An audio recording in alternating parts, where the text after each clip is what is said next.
Alright, welcome back to Allison Customs Project Car TV. Today we are going to replace some U-joints, and this is on a 72 Scout 2. It's going to be very similar on many GM cars and trucks, Jeeps, pretty much anything with a U-joint. These are 1310s, which is designation for the part number that represents the size of the cup and the T cross here. So it's a very common U-joint. It's a small one, so it's used a lot on passenger cars and light trucks. What we're going to need is a pair of needle nose pliers, a pick or something to clean out some grooves. I'll show you in a minute. We need a hammer.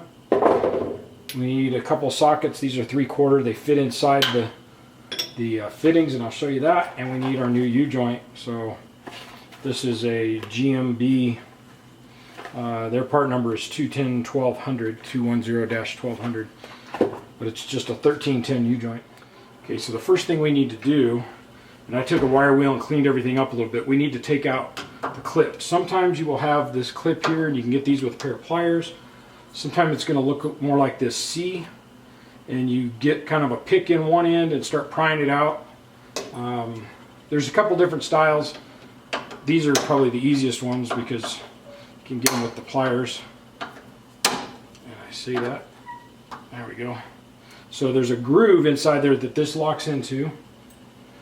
You should save these until you open your new ones. Most of the time your new U-joints will come with whatever clip you're going to need, or an assortment of clips.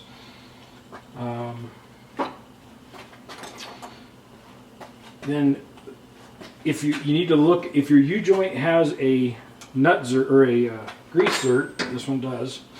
So right there, it's barely even identifiable, but that needs to be pointed up the opposite direction you're going to be hitting on this. So we're going to head it upside down for what we're going to do. We'll take out, but you take out both clips. So now what we need to do is these cups will go out the outsides, but there's not enough room to shove them all the way in. So what we're going to do is we're going to hit on one cup, and what I'm calling a cup is this piece. This is what this piece, there's little bearings in there that I just knocked out. That spins on that shaft as your drive shaft rotates. So what we're going to do is we're going to hit on this one, driving the whole U-joint down until this bottom cup comes out completely, and then we can take the top part off. So just using a sacrificial 3/4 inch socket. Now in my case, everything started slipping there after it started to move, but then it slipped in my vise. And you don't want this T to come down on the top of your vise, or you're basically beating on the U-joint, not moving it. So let's continue.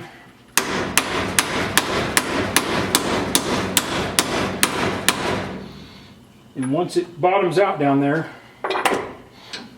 you're done beating on it. You're going to take,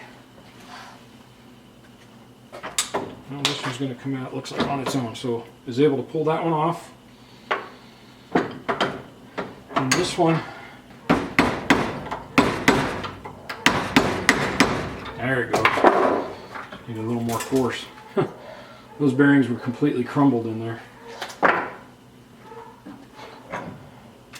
So with all that apart, I'm going to take a wire wheel, clean up all that gunk out of there, and then we'll come back. Okay guys, we cleaned that out. Just need to make sure that the centers are cleaned out where your bearing cups go. So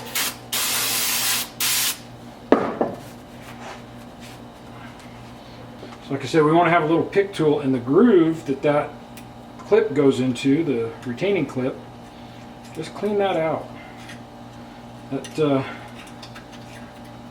Those others are so hard to get out because it's got some corrosion, grease, other crud just stuck in there. So just clean them out a little bit.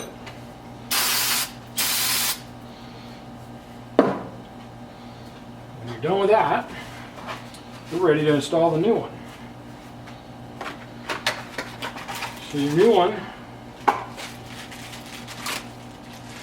you get a new U-joint, and you get the And at least in this brand, you get the new clips. We need the two that kind of look like a, I don't know what those, an E, a C, something.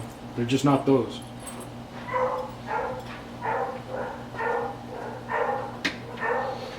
And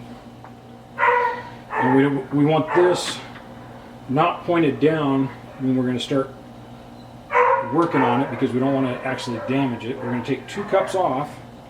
We're going to thread that in, and then we're going to put 1 cup in from the bottom, and we'll put the other cup in from the top. Okay, so I took the 2 cups off just because we don't want those roller bearings to start falling out. You can put them back, but it's kind of a pain in the butt. So I just took those 2 off so we could mess with this.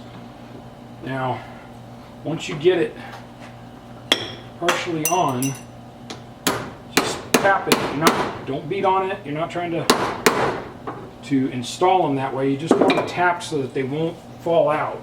Man, you could do this in the jaws of the vise, like so.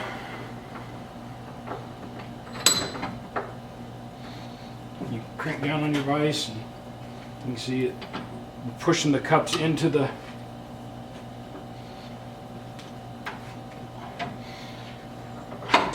U-joint. Now we need these cups recessed. So we're going to take a second socket, just a short one. Again, it's still a 3/4 inch socket. We're going to put it in here. And what we want to do is push that cup in far enough that we can get that clip in there. You just go a little bit and then back off and check it. You need to go just a hair more.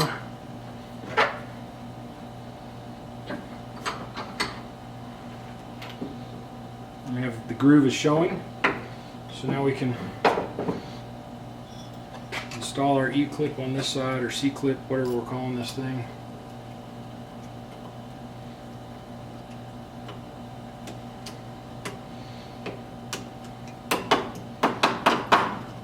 That's it.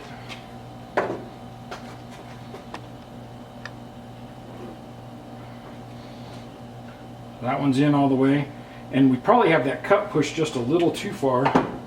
So when we do this side, it should begin to push that back over where it actually needs to be for the job, for the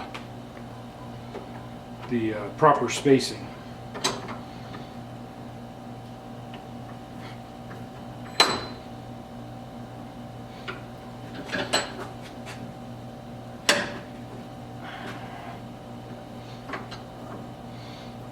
Pretty close. Yeah, not quite enough. I can see the groove, but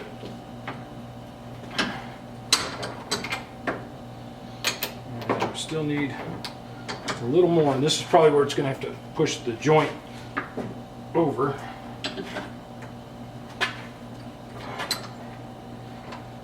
It's done. I can support this.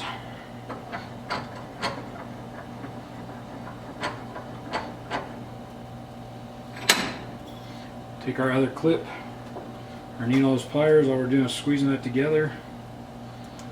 Set it in there. And there we have it. Fits in there really nice. And then put our other cups, just make sure those needle bearings are straight. These are straight. And then I recommend you wrap couple wraps of electrical tape around this joint until you're ready to install it. And I'm going to be painting mine, so it's just good measure to keep those from falling off. So the next thing we're going to do is we're going to go ahead on this. This is a slip end for the front drive shaft. We're going to replace this grease zert, and it just took, in this case, a 5/16 wrench to take it out. One of the things to do is jab something down into the area where the grease goes, and make sure the grease in there is actually still grease-like, not all caked up and hard as a rock. If it is, you really need to separate this whole system and clean it out so that you can put fresh grease in there that'll actually lubricate something. So this one's, the grease in there is pretty good, and the grease zerk that came out didn't look too bad. It was covered in caked on dried grease, so there's no chance anybody put any grease in it in recent years. But rather than just trust that and hope that it's not clogged or pushing debris down into it, we'll just put a new grease zert in there, and then this whole unit is ready to go out and get painted. I am going to still do this other U-joint and finish wire brushing the thing off and paint it, but that's it. It's very simple to replace a U-joint. Most are very similar. Some have different clips and different things that lock them in, but it's pretty easy. So I hope that helps. Hope you guys are able to do some of this yourself. A vise, a hammer, an appropriate size socket to fit in there, a pair of pliers, or sometimes a pick or a small screwdriver to get the clip out, and you're done. Thanks for watching. Please like and subscribe. Hit the bell to get notifications.